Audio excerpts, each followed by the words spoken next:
Assalamualaikum warahmatullahi wabarakatuh. Alhamdulillahi rabbil alamin arrahmanir rahim. Asyhadu an la ilaha illallah wa anna Muhammadan abduhu wa rasuluh. Allahumma fassalli wa sallim wa barik ala nabiyyina Muhammad wa ala alihi wa sahbihi ajma'in amma ba'd. Jamaah yang di peserta wilayah FHI yang dirahmati Allah, kita bersyukur kepada Allah.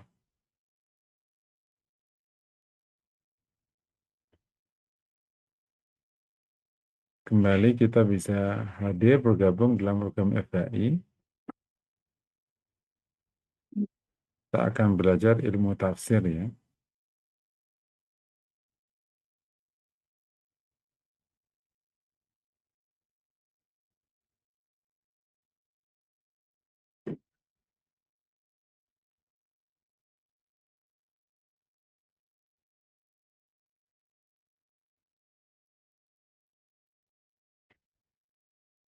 Kita akan kembali bahas. Jadi ini materi ilmu tafsir ini ya. Salah satu referensinya ilmu tafsir Imam Suyuti. Ini Bapak Ibu bisa bisa buka dengan mudah kalau ilmu tafsir Imam Suyuti gitu. Yang diterjemahkan, ditulis ulang oleh eh,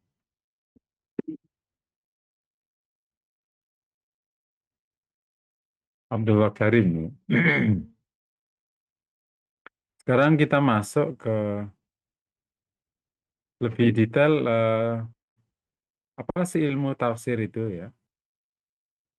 Kalau secara detail kemarin kan ilmu tentang makna Al-Quran gampang.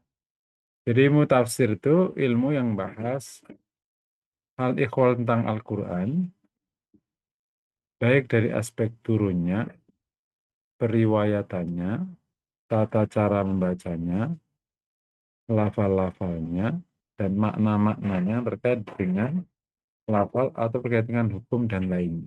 Jadi kalau mulai saya sebut ilmu tentang makna dan seluruh aspek yang terkait. Aspek yang terkait itu mulai dari periwayatannya, tata cara membacanya, lafalnya, maknanya, baik makna per lafal maupun makna secara utuh yang nanti terkait dengan hukum dan lain-lainnya.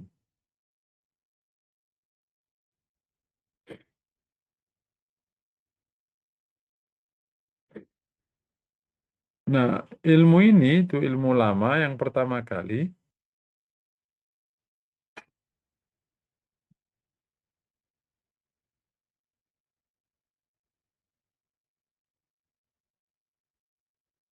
adalah Mawaqil Ulum min Mawaqi'in Nujum, itu Al-Bulqini. Yang menyusun pertama kali ilmu tafsir ya, bukan tafsirnya, ilmu tafsirnya. Kalau tafsir kan Imam Tabari ya.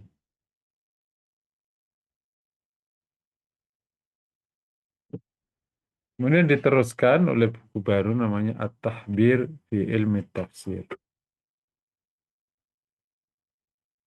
Hmm. Nah, di antara bahasan dari tadi sudah tahu ilmu tafsir, kita turun ke pengertian Al-Quran. Oh, ya. Al-Quran ya secara bahasa itu adalah bacaan. Qara'a yaqra'u Quran.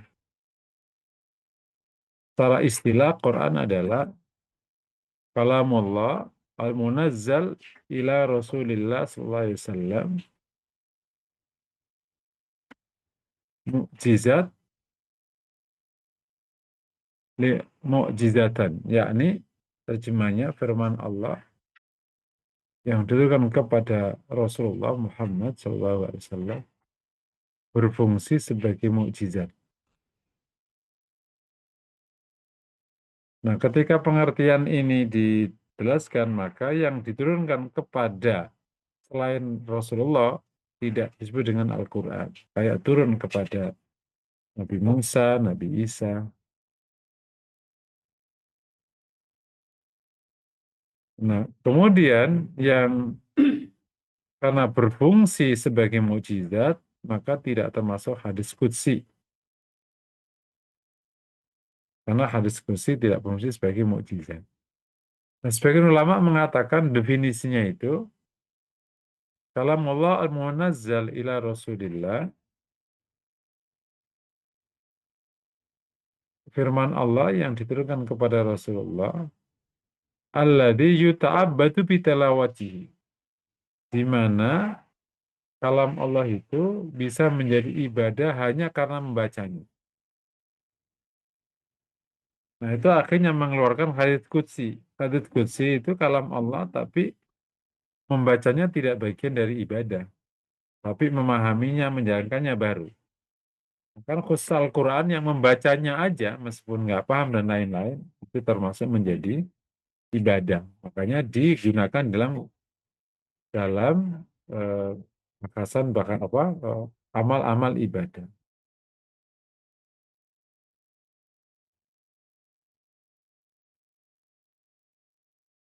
Tentu pembatasan sebagai mujizat atau sebagai ibadah itu adalah proses perumusan ya, perumusan Al-Quran itu apa. Ini juga tidak mengurangi fungsi Al-Quran yang lain, hanya untuk merumuskan yang secara khusus sebenarnya nanti bedanya Quran sama kitab lain itu ada di mana, bedanya Quran sama hadits qudsi itu ada di mana, sama-sama kalam Allah, dan bedanya nanti dengan hadis Rasulullah SAW sendiri. Nah ini kalau hadis Rasul kan itu kalamur Rasul. Gitu. Atau mungkin di dalam yang secara agak detail ya, kalau Quran Allah wahyukan lafdan wa ma'nan. Kalau hadis Nabi ya Allah bimbing Rasulullah, kemudian kita diberikan wahyu tapi maknan. Jadi kan semua datang dari Allah kan Rasulullah itu. Nah kalau kasih hadis itu memang Allah bimbing aja. Jadi tidak merupakan kalamullah.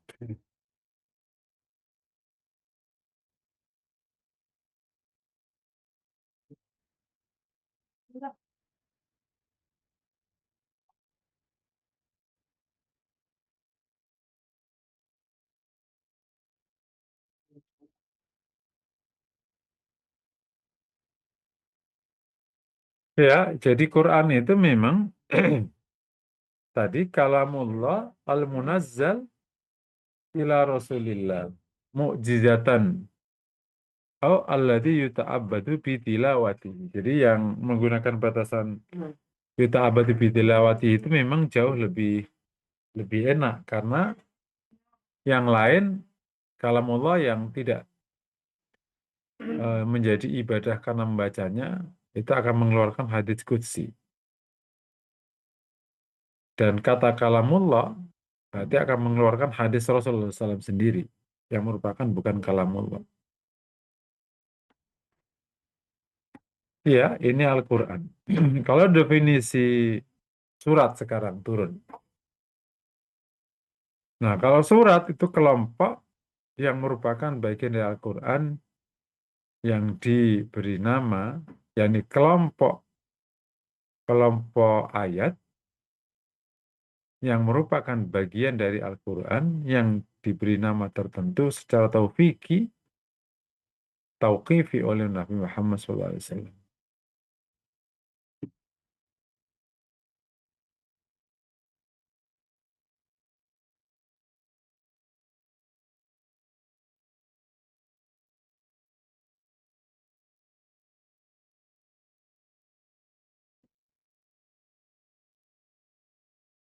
Jadi penamaan surat itu taufiqi.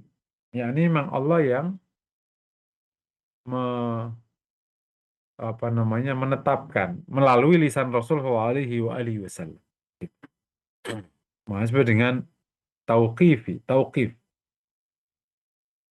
Meskipun ada beberapa sahabat terkadang memberikan nama pada nama yang sudah tetapkan itu dengan nama lain untuk penjelasan. Kayak misalnya Hudzaifah menyebut surat At-Taubah dengan Al-Fadilah dan surat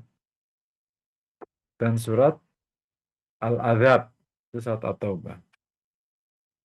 Sufyan bin Uyainah menamakan surat Al-Fatihah dengan Al-Waqi'ah. Hai Ibn Katsir menamakan nama dengan Al-Kafiyah. Ada menamakan Al-Kanz, yakni gudang. Jadi penamaan surat itu tauqifi, tetapi ada sebagian sahabat yang kemudian menyebut nama, nah itu kayak tambahan penjelasan gitu.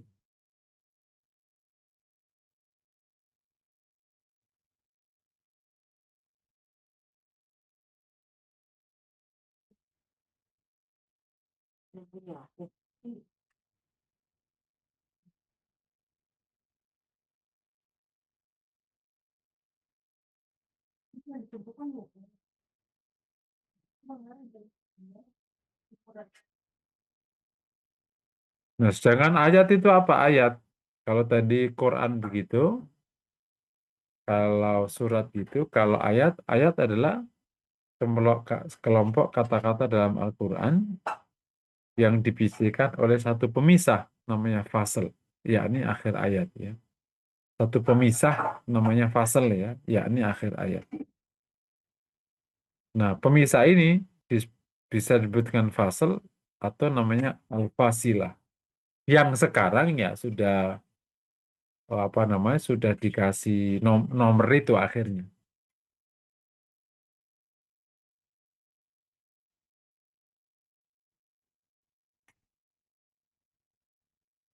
Nah, setiap ayat memiliki keutamaan masing-masing dan ada beberapa ayat yang memiliki keutamaan tinggi seperti ayat Al-Kursi, itu kan ayat itu.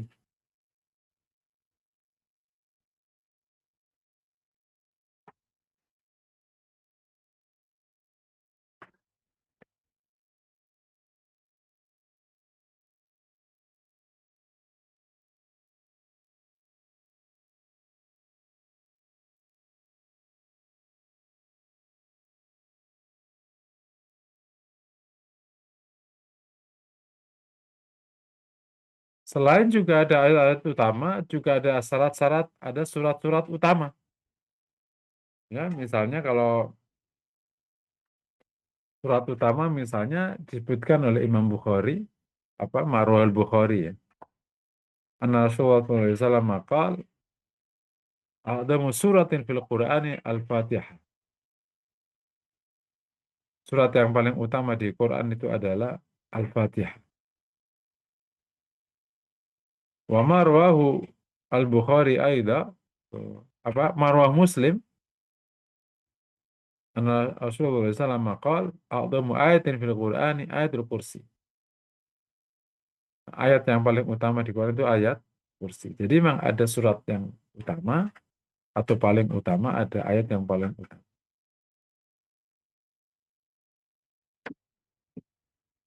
Marwah Tirmidzi sayyidatu ayil Qur'ani ayatul kursi. Penghulu ayat Al-Quran adalah ayat kursi.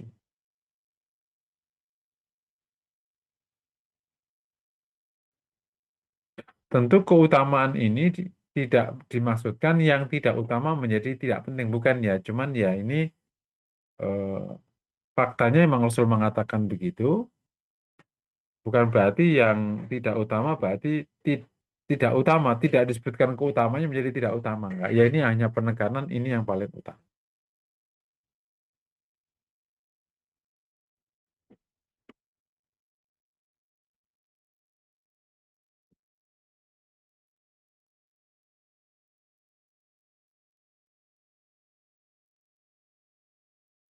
Nah, Al-Quran, ya, berarti dalamnya ada surat dan ayat tadi, harus dibaca dengan seperti yang disebutkan oleh Rasulullah SAW.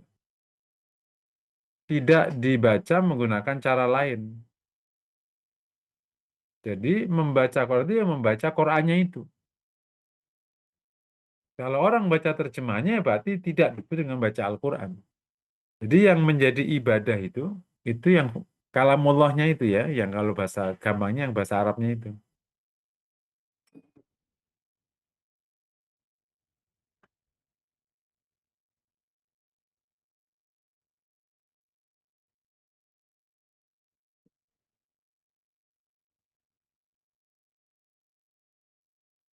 Ya, jadi kalau karena tadi disebut yang menjadi ibadah karena membacanya, berarti yang dibaca yang kalamullahnya itu ya. Insya Allah sudah bisa dipahami. Bukan dibaca terjemahannya. Orang baca terjemahan Quran itu ya tidak ibadah, ya sebagai proses. Jadi proses keilmuannya yang menjadi ibadah.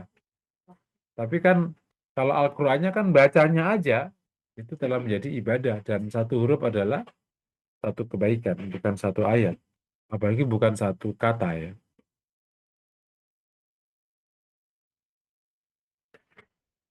Nah, sehingga lahirlah dalam membacanya aja ada ilmu tajwid, ilmu ahkamul huruf yang sekarang akhirnya dikenal dengan tahsin itu. Ini membaca Al-Qur'an.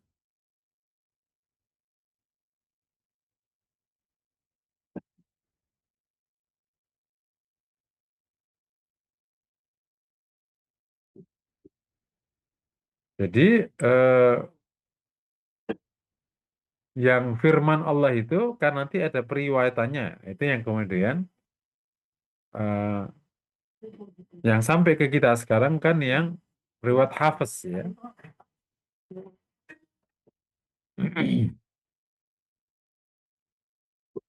Termasuk di dalam konteks tafsir Quran itu sudah dibatasi oleh, jadi membacanya juga dibatasi, ada aturan baku. Tafsirnya juga udah dibatasi, dalam arti sudah di koridor. Hadis Nabi Shallallahu Alaihi Wasallam, marwahu Abu Dawud, Tirmidzi, maqala Tirmidzi hadisun hasan, man qala fil Qur'ani, kata Nabi, man qala fil Qur'ani birahi au ma la ya'lamu falyatabawwa maqadahu minan nar. Barang siapa yang menafsirkan Quran dengan rasionya sendiri atau yang sesuatu yang tidak ia ketahui, falyatabawwa maqadahu minan nar. Maka hendaklah orang itu menyediakan tempat duduknya dari api neraka.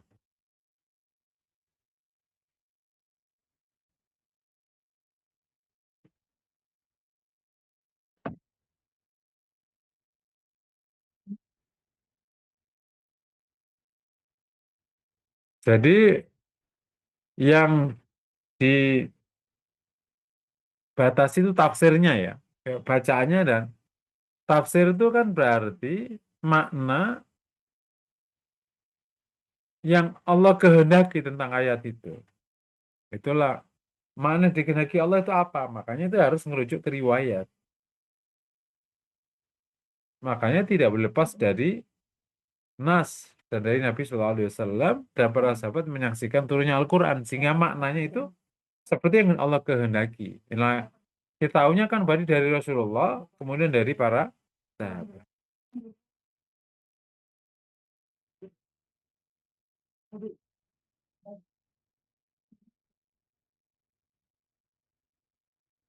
Izin sebentar.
Oke ya, jadi kita udah bahas salah satu bahasan paling dasar di ilmu tafsir, apa itu ilmu tafsir, apa itu Al-Quran, apa itu surat, apa itu ayat ya. Nah tadi ya ada informasi yang belum. Nah susunan surat itu gimana? Itu taufiqi. Itu Rasulullah SAW yang menyebutkan. Kemudian di susunan ayat per surat itu taufiqi. Rasul yang menyebutkan atas wahyu dari Allah Subhanahu wa taala. Kan turunnya kan beda-beda, tapi kemudian Rasul yang menyusunkan itu atas wahyu dari Allah Subhanahu dan kalau diulang oleh Jibril setiap Ramadan. Itu yang diulang Ramadan itu mengulang itu semua itu. Oke, sampai poin ini ada mau bertanya silakan. Ya, silakan kepada Bapak Ibu, peserta kuliah ilmu tafsir, jika ada yang ingin didiskusikan, bisa raise hand atau menulis pertanyaannya. Silakan Ibu Yuli.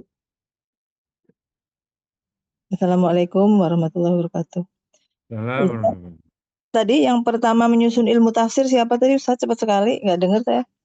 Oh iya sih, sebentar. Yang bukan tafsirnya, yang ilmu tafsirnya ya. Ilmu tafsir. Ilmu tafsirnya. Anu Mawakil ulum min mawaki'in nujum Syekh Jalaluddin Al-Bulaqini. Itu waktunya kapan Ustaz? Ini kok enggak sebentar.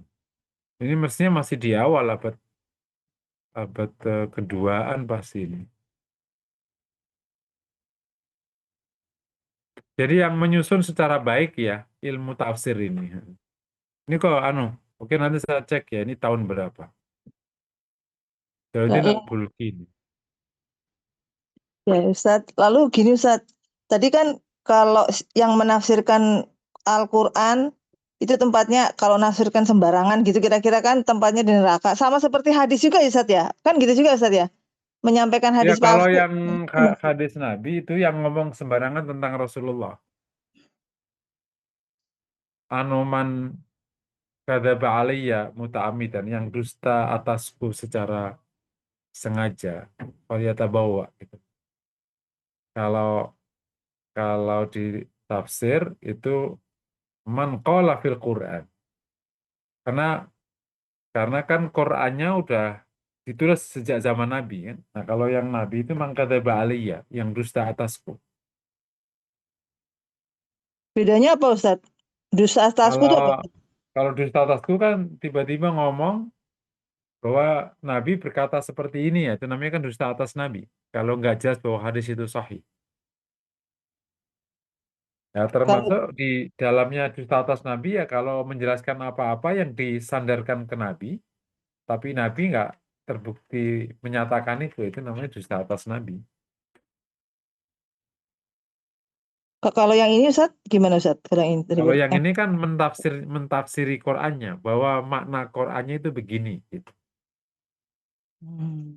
Itu kalau tidak ada ilmu, nggak ada dasarnya, maksudnya menafsiri sendiri ya, tanpa ngerujuk kepada ilmu riwayatnya atau ilmu yang baku, kayak tentang makna yang umum, nah itu kan udah jelas. Nah, terus posisi kita katakanlah kemarin kan sempat ya Ustadz ya, sempat tentang tadabur tadi Ustadz ya. Kan sebenarnya tadabur itu kan nggak boleh lepas dari koridornya tafsir ya Ustadz ya, gitu Ustadz ya. Ya, betul. Nah, Ya. terus misalkan kita kan nggak punya nih ilmunya itu ya Ustadz, terus tapi kita baca terjemahannya, gitu kan Ustadz ya. Kalau kita bisa mengerti maksud terjemahan, oke lah nggak masalah. Kira-kira itulah seperti kata-kata yang ada di situ gitu Ustaz ya. Nah, tapi kalau misalkan ketemu satu ini apa ya maksudnya gitu kan, ketemu begitu ya udah kita harus cari ya Ustaz ya. Harus cari tafsir yang Begitu, Ustaz. Caranya begitu, Ustaz. Iya Kok benar, benar begitu. Kan terjemahan itu bagian dari penjelasan makna terdekat kan. Bagi orang yang tidak paham makna aslinya, terjemahan berarti kan menjelaskan makna ayat itu. Berarti bisa dipahami kalau memang itu sangat dasar kan. Qul huwallahu ahad. Kan katakan ia adalah Allah yang esa. Kan paham tuh. Nah, tapi kalau ada terjemahan sendiri kita juga tidak paham, ya berarti harus dicari tahu penjelasan di bawahnya atau apa perkataan para ulama tentang makna itu. Nah, itu harus sampai situ, tidak boleh langsung dipahami sendiri, itu berisiko. Ya, ya syukran Ustaz. Jazakallah. Iya. Ustaz, ada 3 pertanyaan di ruang chat. Saya bacain ya, Ustaz ya. Monggo Bu, nggih Bu. Dari Ibu Yuni, Assalamualaikum Ustaz. Turunnya satu surat itu sampai dengan selesai atau sesuai kondisi saat itu? Jadi memang ada surat yang turun sesurat, tapi ada surat yang turunnya ayat berbeda-beda dan digabungkan dengan digabungkan jadi satu surat. Memang beda-beda. Kayak misalnya Al-Maidah itu turunnya beda-beda, tidak satu gembleng. Ada yang turun di awal, turun di akhir, itu digabungkan. Itu gabungkan itu tauqifi ya. Jadi memang wahyu dari Allah penggabungannya itu. Nah, itu Jibril yang nanti nuntun kepada Rasulullah SAW penggabungannya itu.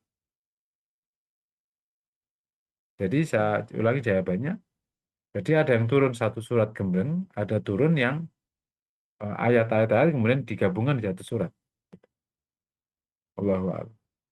Baik, dari Dr. Anggi, Ustadz ada 7 surat yang diawali dengan ha, mim, dan ada istilah sutra. Sutra itu maksudnya apa? Nah, mengapa diibaratkan sutra di 7 surat yang diawali ha, mim itu? Ustadz? Iya, itu kan penghalang ya, sutra itu kan penghalang. Ya, bukan kaitannya dengan ayat-ayat terkait dengan azab dan fadilah-fadilah terkait dengan bab itu. Jadi kalau penamaan-penamaan ini ya begitu aja kita terima. Kalau alasannya tergantung konteksnya, karena penamaan ini datang dari tauqifi ya. Dalam arti demikianlah kemudian disebut oleh Rasul, kemudian masyhur, sebagian sahabat kadang menyebut nama lain sebagai bentuk apa kayak kayak niteni gitu. Kemudian langsunglah sampai sekarang. Ya, baik. Berikutnya dari Ibu Sismiliana, Ustadz mohon diulang tentang hadis qudsi, karena kan saat ini banyak sekali yang masyhur, Ustadz. Ya, kali hadis qudsi itu adalah hadis Nabi yang disandarkan pernyataannya bahwa itu yang menyatakan Allah. Tapi tidak menjadi ibadah ketika dibaca. Jadi susunan hadis qudsi itu, kalau Quran kan qul huwallahu ahad. Ya. Allah, ya Rasul menyebut qul huwallahu ahad. Kan itu kan, qul itu kan perintah Allah kepada Rasulullah. Qul, katakan hai Muhammad, huwallahu ahad. Tapi Rasul menyebut qul huwallahu ahad, qulnya dibaca. Karena qul itu firman Allah. Nah, kalau hadis itu kan qala Rasulullah, qala Allah Ta'ala. Rasul bersabda bahwa Allah berfirman, ana inda dzanni abdi bi. Jadi kalau dengan hadis qudsi itu bahwa itu sama-sama kalamullah, tapi tidak yuta'abbadu bi tilawati. Dia tidak menjadi ibadah dengan membacanya. Itu aja sih berdefinisinya. Yang akhirnya kodifikasinya dimasukkan hadis qudsi di hadis, kalau yang Quran dikodifikasi di Al-Quran. Kan semuanya kan datang dari wahyu Allah kan. Tapi ada yang istilahnya tuh wahyu Allah itu lafdhan wa maknan, ada yang maknan saja. Dan maknan saja ada disandarkan kepada Allah, itu hadis qudsi, ada yang ya Rasul aja mengatakan begitu atas bimbingan dan wahyu dari Allah Subhanahu wa Ta'ala. Ya, baik. Bisa dipahami ya insya Allah ya hadis qudsi Insya ya. Allah, Ustaz. Nah, sudah tidak ada pertanyaan, bisa dilanjutkan aja Ustaz. Nah, tadi sedikit ngelanjutin. Jadi tafsir itu kan makna yang dimaksudkan dari ayat itu. Ya, paling tahu kan berarti Allah ya. Nah, tentu kemudian Rasulullah Shallallahu Alaihi Wasallam. Dan makanya kalau ada yang dianggap perlu penjelasan, Rasul menyebutkan penjelasannya itu yang kemudian menjadi bagian dari hadis tafsir ya. Nah, yang tidak perlu penjelasan artinya Rasul, sahabat atau Rasulullah memandang itu sudah dipahami sahabatnya. Karena Quran turun dengan bahasa Arab, terutama Arab Quraisy, gitu ya. Sehingga kalimat-kalimat itu sudah familiar lah di kalangan para sahabat. Sehingga para ulama bahkan menyebut, termasuk dalamnya ada Al-Hakim itu menyebut, tafsir sahabat atau pemahaman sahabat tentang Al-Quran itu dianggap marfu karena pemahaman sahabat itu disaksikan oleh Rasulullah SAW. Nah, sahabat sendiri kalau tidak paham dia bertanya kalau Rasulullah SAW atau bertanya kepada yang tahu. Sehingga tafsir sahabat itu kedudukannya dianggap marfu. Itu yang menjadi kenapa kok referensinya selalu ke sahabat maknanya. Karena hal yang dianggap tidak begitu jelas akan dijelaskan oleh Rasulullah SAW sehingga masuk di dalam tafsir Rasulullah itu. Tapi di luar itu, sahabat memahaminya berarti itu sudah demikianlah yang dimaksudkan oleh Al-Quran. Sehingga misalnya muncul yang dipahami oleh Ibnu Abbas, yang dipahami oleh Ibnu Mas'ud, yang dipahami oleh Ka'ab Ibn Malik, misalnya gitu, dan lain-lain. Insya Allah gitu ya, bisa dipahami ya. Ya, baik Ustaz, ini ada pertanyaan Ustaz dari Ibu Diana. Ustaz, apakah boleh misalnya kita punya buku tafsir Ibnu Katsir gitu ya, lalu itu kita bacakan kepada jamaah, itu boleh nggak Ustaz? Oh, diulang mohon tadi. Seumpama kita punya buku tafsir, katakanlah buku tafsir Ibnu Katsir, lalu itu kita sampaikan kepada jamaah gitu loh Ustaz, misalnya dalam grup kecil kita punya gitu loh. Boleh nggak? Oh boleh, kalau menyampaikan tafsirnya orang-orang besar ini boleh. Kan? Yang nggak boleh adalah kalau kita menyebut satu ayat, kemudian kita menjelaskannya sendiri tanpa bersandar. Berarti kan tanpa ilmu namanya. Nah itu yang nggak boleh. Tapi kalau pakai ilmu ya boleh. Dan ilmu maknanya runtutan para tafsir yang sudah ada di buku-buku tafsir itu. Allahu Ya. a'lam. Baik, selanjutnya dari Ibu Min. Pak Ustadz kan tadi mengatakan bahwa membaca yang menjadi ibadah itu kan membaca Qur'annya Ustadz ya. Tapi sementara untuk membaca artinya atau apa itu tidak termasukkan ibadah, itu gimana ya Ustadz? Mohon penjelasannya lagi Ustadz. Iya, jadi kalau baca misalnya kita baca Alhamdulillahirabbil alamin, itu misalnya surat Tabarakalladzi biyadil mulku wa huwa ala kulli syai'in qadir. Nah, kita baca begini dapat pahala. Itu ya. Pahalanya per huruf ta dapat pahala, ba huruf pahala, alif dapat pahala, ro kaf pahala. Pahalanya kaliin 10 ya. Nah, kalau kita baca terjemahnya Maha Suci Allah nih, membacanya ini nggak jadi ibadah. Jadi menjadi ibadah itu proses kalau kita belajarnya itu, belajar memahami Qur'annya itu. Paham ya maksud saya? Jadi kalau orang secara khusus duduk baca Quran kan dapat ibadah kan, dapat pahala kan, meskipun nggak paham. Nah, itu menjadi ibadah karena membacanya. Tapi kalau kita baca tafsirnya, itu kan pahalanya karena proses keilmuannya, bukan per huruf bacanya itu. Bukan Maha Suci, M1 pahala, A1 pahala, kan nggak gitu. Orang belajar membaca terjemahan Quran itu kan proses berilmunya yang menjadi amal solehnya. Paham ya? Tapi kalau Quran kan membacanya itu per hurufnya menjadi pahala. Paham ya, insya Allah ya. Iya, Ustaz.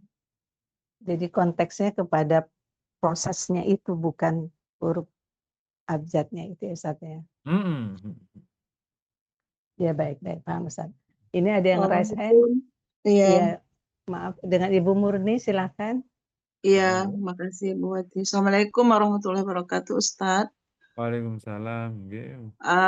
Iya tadi terkait nilai membaca Al-Quran per huruf gitu, Ustadz. Kalau kita murojaah, itu apakah termasuk hitungan membaca Al-Quran pahala? Terus yang kedua, Ustadz, saat murojaah itu kita membuka di situs, di situ ada Sindo News ya, kalau nggak salah Ustadz.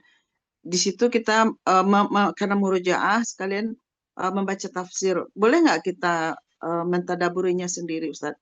Karena sumber tafsir itu nggak ditulis, misalnya itu tafsir Ibnu Katsir atau apa nggak ditulis, Ustadz, cuma secara umum. Terus kita baca, boleh nggak kita dalam sendiri mentadaburi? Oh ini, oh. Begitu, Ustadz. Pertanyaan, Ustadz. Jazakallah khair, Ustadz. Ya, jadi kalau murojaah itu bagian dari teknik membaca. Membaca itu kan bisa membaca bin nadhar, yakni dengan melihat, itu namanya membaca dengan melihat, atau membaca Quran dengan hifdhan, karena menghafal. Murojaah itu namanya membaca dengan menghafal. Paham ya? Jadi berpahala. Yang kedua, boleh nggak saya membaca tafsir di Sindo News, tapi nggak disebut referensinya? Itu tolong dihindari. Baru ada penelitian baru tadi malam saya dapat berita. Penelitian baru tentang banyaknya fake news, ya, konten dusta, karena AI masuk dan banyak citizen menyampaikan berita, tapi berita personal, tidak menyebutkan dasar dan macam-macam. Di proses keilmuan, kalau ada web atau apa saja, sementara masuk urusan penting begini, dia harus menyebutkan referensinya, karena dia bukan referensi. Sehingga kalau kita membaca tafsir dari web-web tertentu atau portal tertentu, sementara dia tidak memberikan referensinya, maka nggak bisa dipertanggungjawabkan. Karena secara keilmuan juga tidak bisa dipertanggungjawabkan, apalagi secara keilmuan tafsir nggak bisa dipertanggungjawabkan. Nah, sehingga kalau mau membaca portal web dalam tafsir, maka pastikan portalnya itu menyebut ini tafsir Ibnu Katsir maknanya begini, atau tafsir yang lain silakan aja misalnya. Nah, dari situ baru kalau mau tadabbur, ditadaburi di atas tafsir yang sudah benar. Jadi di atas tafsir yang sudah benar baru tadabburnya bisa dijalankan. Kalau tafsirnya belum benar, jangan diteruskan ditadaburi, nanti tadaburnya malah keliru. Wallahu a'lam bishawab. Ya, baik. Ibu Yuli lagi silakan. Bu Yuli. Ya. Ustadz tadi sebut tentang hadis qudsi, Ustadz ya. Apakah di hadis qudsi itu juga ada sanad, ada segala macam kayak di ilmu hadis itu, Ustadz? Jadi Oh iya, ada standar. Jadi ada. hadis qudsi itu diperlakukannya menggunakan proses pensanatan di hadis. Nah, terus kalau gitu ada yang sahih dong, ada yang enggak gitu ya. Kalau di hadis kan udah tau lah, pokoknya kalau Bukhari, Muslim oke dipakai gitu ya, Ustadz ya. Sama yang Hasan bawahnya lagi. Nah, kalau ini bagaimana, Ustadz? Disebutkan Sama juga kasusnya. gimana? Gimana, Ustadz? Iya, sama kasusnya. Apalagi kepada Allah harus lebih disandarkannya, harus nggak main-main kan. Jadi ketika mengatakan qala Rasulullah qala Allah Ta'ala, Rasul mengatakan bahwa Allah berfirman, itu harus dipastikan sanadnya benar sampai ke Rasul, bahwa Rasul mengatakan begitu. Makanya hampir semua hadits qudsi itu adanya di kitab-kitab sahih. Bisa di Bukhari, di Muslim gitu. Jarang ditemukan di kitab-kitab yang misalnya tidak mensyaratkan sahih gitu. Jarang ditemukan. Nah, kemudian nanti oleh lupa namanya, yang secara khusus mengumpulkan seluruh hadits qudsi. Apa Allah ya lil mahmuda, pokoknya ada kitab lah khusus hadits qudsi. Yang sudah itu ya Ustaz, udah sahih gitu Ustaz ya. Yang Iya, kumpulan iya. itu ya. Lalu tadi sempat Ustaz bilang di hadis qudsi itu ada sebagian yang masuk di hadis, masuk lagi di penjelasan Al-Qur'an oleh Nabi, itu gimana sih Ustaz? Ininya Ustaz. Iya, jadi kan Rasul beberapa case itu menjelaskan makna Quran. Rasul itu menyebutkan beberapa penjelasan tafsir Quran. Nah, dengan bahasa lain Rasul menjelaskan makna Quran. Sip ya. Nah, menjelaskan makna Quran itu kan sama dengan menjelaskan tafsir Quran. Paham ya? Nah, kemudian para sahabat mengumpulkan tafsir Rasul atas Quran itu di dalam salah satu kitab namanya Kitab Tafsir. Kitab Tafsir itu bukan kitab tafsir yang Tobari itu, yakni misalnya di Sahih Bukhari itu kan ada kan ada 13 klaster kan, 13 klaster. Per klaster disebut kitab. Nah, kitab hadis yang menyebutkan seluruh klaster namanya jami', kitab jami'. Kitab jami' kumpulan daripada kitab, gitu ya. Nah, nanti ada namanya kitab tafsir di dalam kitab hadis itu. Nah, kitab tafsir itu adalah hadis tentang makna ayat Quran. Nah, itu maksudnya. Itu namanya hadis tentang tafsir Quran. Kemudian judulnya namanya kitab tafsir, yakni hadis yang dikelompokkan menjadi hadis tafsir namanya. Wallahu a'lam. Paham ya? Insya Allah ya, paham ya. Jadi maksud Ustaz di kitab Bukhari itu kan ada beberapa klaster gitu ya Ustaz ya. Salah satunya adalah tentang tafsir ya Ustaz ya. Gitu ya Ustaz ya. Namanya benar. Kitab Tafsir gitu Ustaz ya. Ada di Ya, situ betul. gitu. Betul. Nah, itu adalah penjelasan Rasul tentang makna Ayat tertentu. itu ayat tertentu yang ada di Quran gitu Ustaz ya. Betul. Nah, ya. Baik. Ya, Quran. Jadi kitab tafsir yang katakan yang ada di Bukhari itu bukan kitab tafsir yang kayak tebal itu adalah penjelasan Rasul tentang ayat tertentu. Nah, itu sebenarnya hadis Rasulullah gitu, bukan Quran, hadis Rasul tentang ayat tertentu. Allahu a'lam. Oke. Ya, Ustaz, masih ada 2 pertanyaan. Bisa Ustaz? Monggo lanjut. Nggih, nggak apa-apa. Ya. Dari Ibu Ani. Ibu Ani, Assalamualaikum Ustaz. Jika ada yang belum bisa membaca Al-Quran dengan bahasa Arab, tapi membaca dengan transliterasinya, itu dapat pahala nggak Ustaz? Jadi kalau membaca translasinya itu membaca terjemahnya atau membaca Arabnya tapi pakai tulisan Latin? Iya, kan belum bisa bahasa Arab. Bukan belum baca bisa baca. Qurannya atau baca terjemahnya yang dibaca? Baca Qurannya. Tapi Baca Qurannya. menggunakan teks Latinnya itu. Iya, betul. Oh, masih dapat pahala. Itu ya, masih dianggap membaca Quran. Cuman ya memang mohon ya itu sangat berisiko secara tajwid ya. Sebaiknya yang belum bisa baca Al-Qur'annya meskipun baca yang ditulis menggunakan Latin itu harus segera belajar Quran, belajar baca Qurannya atau tahsin itu. Karena apa? Karena itu tidak mewakili makharijul huruf dan tidak mewakili ilmu tajwid.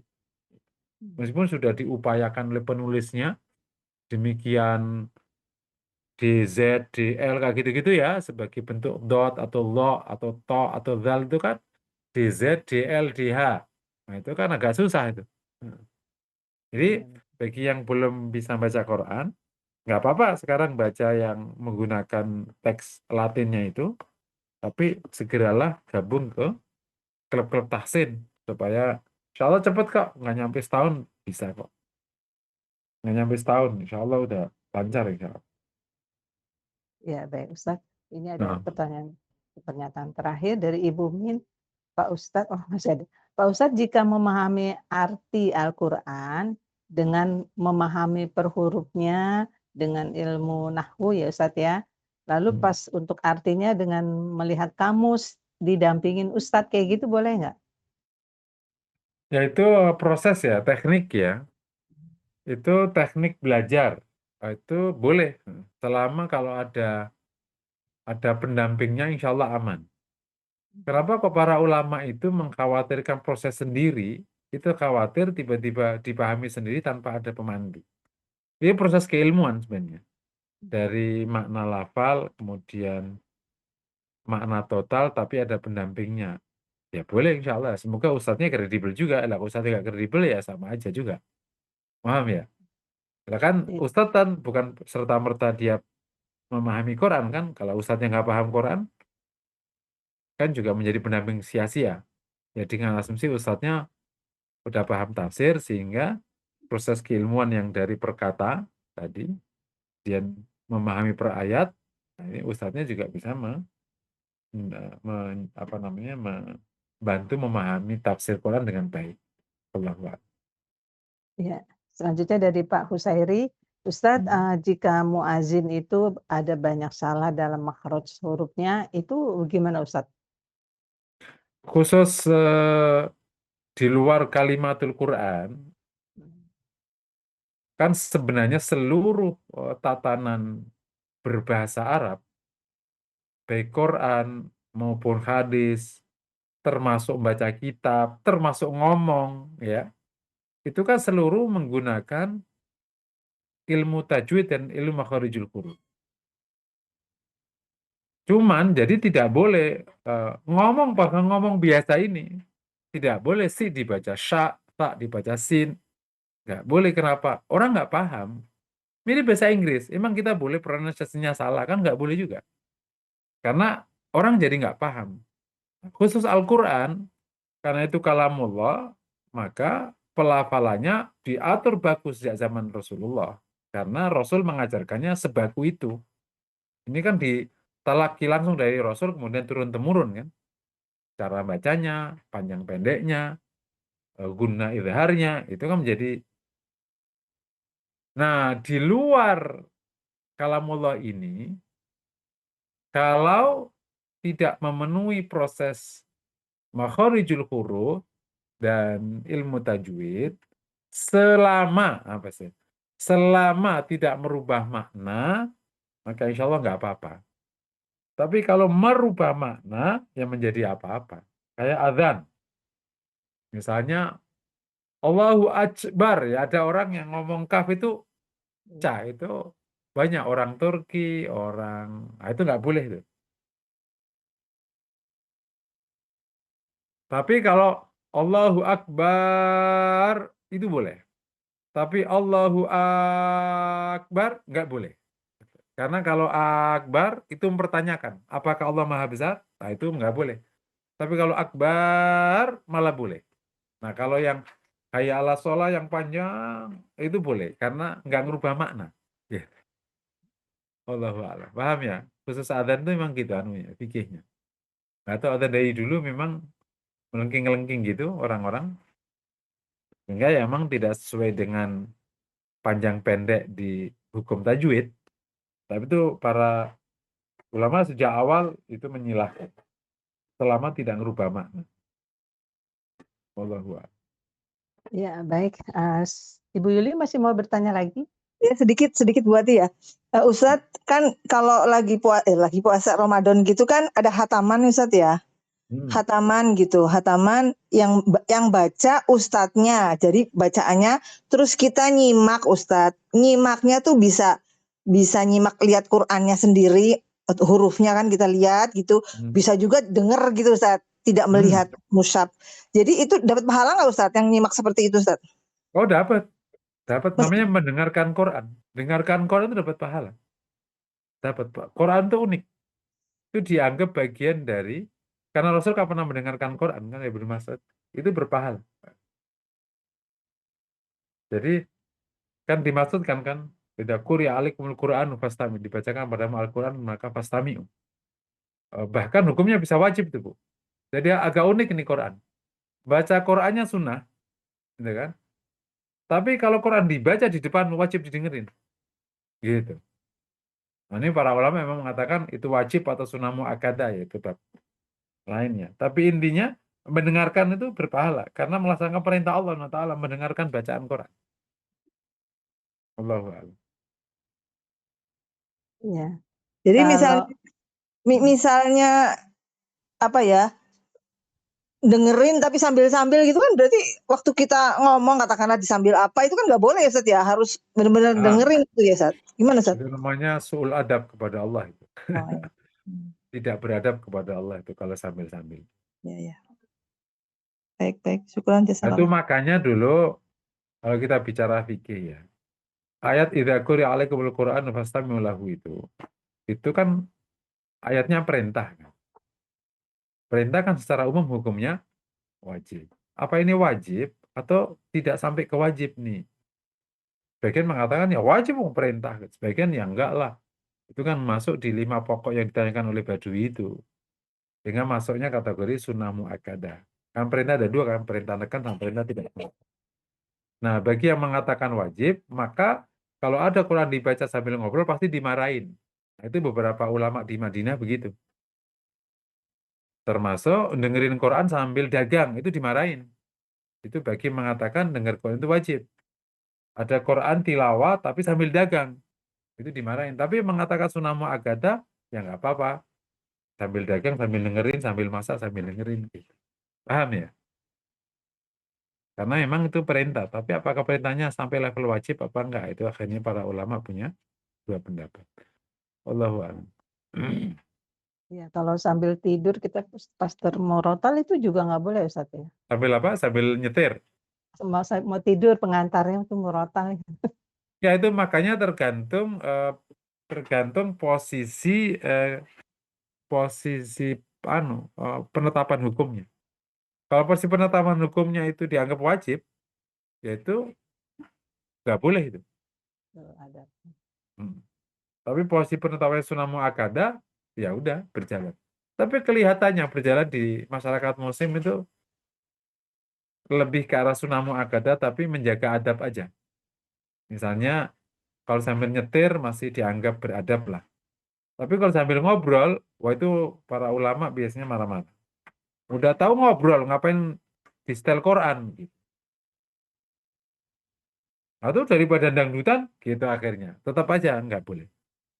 Terus apalagi gitu. Tergantung kondisi-kondisi yang dianggap tidak beradab. Itu jangan di setel Quran. Wallahu a'lam. Kalau yang berkaitan dengan wudhu gimana? Ini pertanyaan Ibu Min. Kalau tidak punya Wudhu wudhu itu apa batal? bagian dari hukum. Ya sebagian besar ulama mengatakan wajib suci. Sebagian besar ya. Sehingga kalau nggak berwudhu ya harus berwudhu. Menyentuh Quran ya, bukan membaca ya. Yang menyentuh Quran. Menyentuh mushaf Quran itu wajib berwudhu. La yamassu ilal mutahharun, dalilnya jelas. Ya, Tapi ya Bapak kalau Ibu. namanya bicara fikih ya ada yang mengatakan membolehkan tanpa wudhu. Tapi ya itu kecil ya. Karena ayat tadi itu mushaf yang di Lauhil Mahfuz gitu. Tapi ala kulli hal itu sudah menjadi adab di luar pandangan ulama yang memang mengatakan wajib wudhu. Itu menjadi adab kalau tilawah Quran ini berwudhu supaya membaca firman Allah ini dalam keadaan suci. Gitu ya. Wallahu a'lam. Ada Pak Indro, silakan. Kayaknya pengagum tafsir banyak ya ini kayaknya. Kayaknya Ustaz Ya aktif kan? Daripada pertanyaannya. pengagum kaidah fikih. Kalau kaidah fikih kayaknya cuma 33, 30. Iya, Pak terima Indro. kasih Ustaz. Ini agak sedikit yang enggak tafsir Ustaz. Ada 2 pertanyaan. Yang pertama nih Ustaz, yang tadi adab soal mendengarkan bacaan Quran Ustaz. Kan di kita ini kan sudah terbiasa Ustaz ya, di masjid-masjid itu diputarkan ayat murotal, ayat suci Quran. Itu kan hampir suaranya sampai kemana-mana, ke tetangga semua. Ada yang lagi masak, ada yang lagi di kamar mandi, ada yang lagi mungkin jongkok di kamar mandi, di mana. Nah itu kan terdengar keras itu Ustaz ya. Jadi itu bagaimana, ada apa kita melarang mereka? Kan itu diputar kaset aja, bukan orang ngaji saja. Iya. Gitu. Iya, jadi itu memang yang akhirnya pendapat yang mengatakan sunnah muakkadah itu dapat dukungan fakta. Fakta pertama untuk syiarnya Quran. Karena terus diperdengarkan terus kan. Meskipun nggak didengarkan, tapi kan syiarnya Quran. Yang kedua sebagai bentuk pembelajaran, betul nggak apa-apa dia nggak dengar langsung, tapi lama-lama kedengeran. Akhirnya lama-lama orang malah bisa ngafal Quran. Yang ketiga, sebagai bentuk bantuan murojaah bagi orang-orang yang bisa aja mendengarkan. Nah, sehingga akhirnya, jadi secara praktek di lapangan, itu memang menjadi baik akhirnya. Jadi yang mengatakan sunnah muakkad ini memang kuat anunya. Secara Jadi praktek dapat dukungan. Karena kalau diwajibkan itu kan berarti langsung menjadi ibadah serius kayak orang baca kan, langsung dengerin. Sehingga situasinya membuat sangat terbatas. Jadi benar-benar harus duduk dengerin gitu. Nah, padahal ada kebutuhan untuk ngulang hafalan, kebutuhan untuk syiar, kebutuhan untuk membuat orang di masjid itu nggak ngobrol gitu kan, daripada mereka ngobrol mendingan diputerin Quran aja kan. Nah, macam itulah semua akhirnya. fadilahnya banyak Ustaz ya jadi ya. Sehingga emang Oh. yang mengatakan sunnah muakkadah itu lebih kuat secara fakta ya. Kalau secara Yang kedua dalil nih, kan Ustaz, itu ya. emang Yang kedua Ustaz, ini kan tadi berkaitan dengan panjang pendeknya itu ya, Ustaz ya. Kan sering bisa kita temuin di sholat itu Ustaz ya. Imam itu kalau eh, bangkit dari sujud itu sampai dari mulai bangkit sampai benar-benar itidal itu kan Allah panjang sekali Allahnya sampai mengikuti badannya dari sujud sampai berdiri Ustaz. Kita pernah ah, dengar bahwa paling panjang hanya 14 ketukan gitu Ustaz. Apa ini Ustaz ya? Mana yang jadi nggak sebaiknya? ada. Jadi kan standar kan 6 ketukan, Hmm. ya kan? Ini adalah hukum membaca mat tobi'i, bahkan mat tobi'i kan cuma 2. Ya. Nah, karena ada keperluan-keperluan itu, maka masuk ke makna. Apa Hmm. sih penetapan itu kan talqin dari Rasul membaca Quran begitu. Nah, kalau ada keperluan itu gimana? Jawabannya akhirnya masuk ke ranah fikih. Selama tidak merubah makna, Hmm. maka dibolehkan. Jadi selama pembacaannya tidak merubah makna, maka dibolehkan. Makanya dipanjangkan di Allahnya, bukan di barnya. Allahu Akbar. Nah, itu kata Allah yang dipanjangkan di lamnya jalalah tidak merubah makna. Tapi kalau dipanjangkan di A-nya Allah, bisa jadi merubah makna itu. Atau di akbarnya akbar ngerubah. Tapi kalau di barnya malah nggak ngerubah meskipun tidak baik ya. Jadi secara kebiasaan ini sudah benar. Jadi memang ada proses kebutuhan yang tidak bisa dihindari sehingga secara tasawuf sejak zaman awal memang pakai gitu. Misalnya takbir orang, meskipun beberapa ulama kalau ngimamin dia Berdiri akan dulu baca Ustaz ya. takbir ketika sudah mendekati berdiri, bukan sejak dia Betul. bergerak dari ruku, bukan Hmm. sejak ia bergerak dari sujud, ya.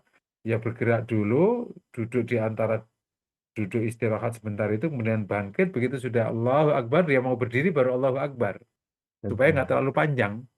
Dan, Ada juga yang kayak gitu. dan tidak orang mendahului ya Ustaz. Baik Ustaz. Jelas. Allahu Ustaz. Akbar. Jadi masih boleh Ustaz ya.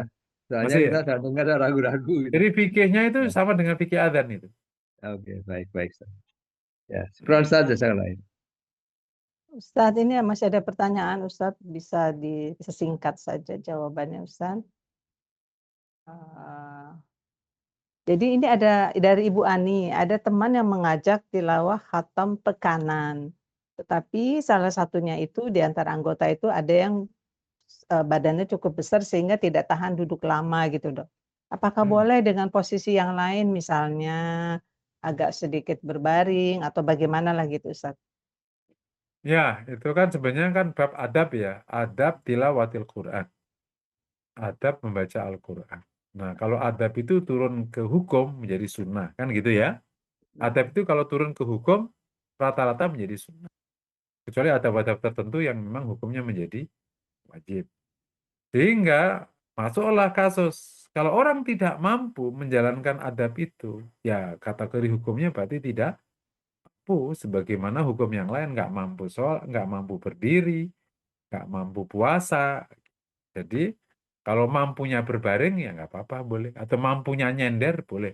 Tapi daripada berbaring lebih beradab nyender. Tapi kalau nyender nggak mampu, ya bolehlah berbaring, nggak apa-apa, nggak apa-apa. Nah, Ustadz, masih dari Ibu Min, kalau yang kalau dimaksud berbaring, pastikan kakinya tidak arah nyodor ke Quran ya, berarti berbaringnya bukan miring. berbaring, tapi di kakinya ada Al-Quran.